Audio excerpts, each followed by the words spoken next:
루카가 전한 거룩한 복음입니다. 그때 주님께서 말씀하셨다. 이 세대 사람들을 무엇에 비기랴? 그들은 무엇과 같은가? 장터에 앉아 서로 부르며 이렇게 말하는 아이들과 같다.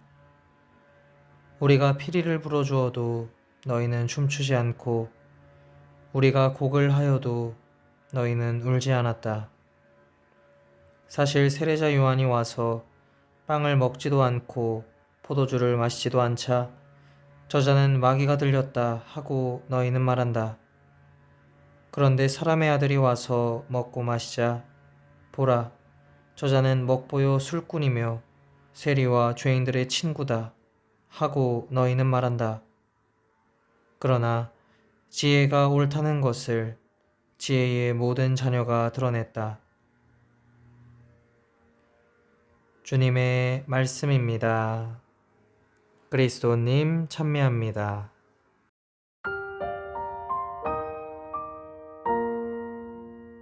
혹시 여러분은 남이 해주는 조언이나 충고 혹은 이야기 등을 잘 들으시는 편인가요? 예전에 저는 남의 말을 잘 귀담아 듣는다고 생각했었습니다. 자신이 있었죠. 하지만 시간이 지날수록 경청하는 것이 얼마나 힘들고 어려운 일인지 뼈저리게 느끼게 되더군요. 특히 상대방이 저를 아랫사람으로 깔보듯이 말을 한다거나 저는 괜찮은데 자꾸 저를 가르치고 교정하려 들 때는 감정이 상하기까지 합니다. 아무래도 아는 것도 점점 많아지고 머리도 커져서 그런 걸까요? 근데 경청을 어려워하는 문제는 저만의 특수한 문제 같지는 않습니다. 많은 현대인이 내가 듣고 싶은 이야기만 들으려 하지 나와 다른 생각이나 관점을 지닌 사람들의 말을 귀담아 듣지 못합니다. 아예 원천 차단하는 경우도 있죠. 유튜브 등의 플랫폼을 이용할 때를 한번 생각해 보세요. 우리는 구독 시스템을 적극적으로 활용하여 내가 얻고 싶은 정보들만 취하려 합니다. 심지어는 우리의 검색 기록을 취합, 분석한 AI가 만든 알고리즘에 끌려다니기까지 하죠. 간지러운 부분을 어찌나 잘 긁어주는지 놀라울 따름입니다. 상황이 이러하다 보니 의식적으로든 무의식적으로든 우리의 자아는 점점 강해집니다. 남과 대화하고 소통하는 일이 너무 어렵습니다.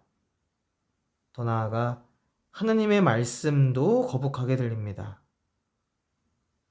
내 마음에 들지 않으면 받아들이지 않고 그저 내 입맛에 맞는 것만 취사 선택할 뿐입니다. 지금까지 이야기 나눈 내용을 염두에 두시면서 오늘 복음으로 시선을 돌려봅시다. 예수님께서는 이 세대 사람들을 두고 이렇게 말씀하십니다. 우리가 피리를 불어주어도 너희는 춤추지 않고 우리가 곡을 하여도 너희는 울지 않았다. 그렇게 말씀하신 이유가 있겠죠? 그들은 세례자 요한이 와서 빵을 먹지도 않고 포도주를 마시지도 않자 저자는 마귀가 들렸다 하고 말합니다. 그리고 예수님께서 와서 먹고 마시자 보라 저자는 먹보요 술꾼이며 세리와 죄인들의 친구다 하고 말합니다. 참 알다가도 모르겠습니다. 그들의 판단 기준은 무엇일까요? 어느 장단에 맞춰 춤을 춰야 하는 걸까요? 오늘 복음 이전의 내용, 곧 루카복음 7장 24절 이하를 참조한다면 우리는 예수님께서 말씀하신 이 세대 사람들이 바리사이들과 율법학자들을 가리킨다고 유추해 볼 수 있습니다. 정말이지 그들은 예언자보다 더 중요한 인물인 세례자 요한의 설교를 여러 차례 듣고도 세례를 받지 않았을 뿐만 아니라 백인 대장의 병든 종을 고치시고 과부의 외아들을 살리신 예수님께 직접 가르침을 들었음에도 하느님의 뜻을 물리쳤습니다. 그 어떤 쇄신이나 회개도 이루지 않았습니다. 정리하자면 바리사이들과 율법 교사들은 자기들이 듣고 싶은 것만 듣길 원했고 자기들이 보고 싶은 것만 보길 원했습니다. 자기 기준으로 모든 걸 판단하는 것이죠. 어째 우리 현대인들과 묘하게 오버랩되는 것 같습니다.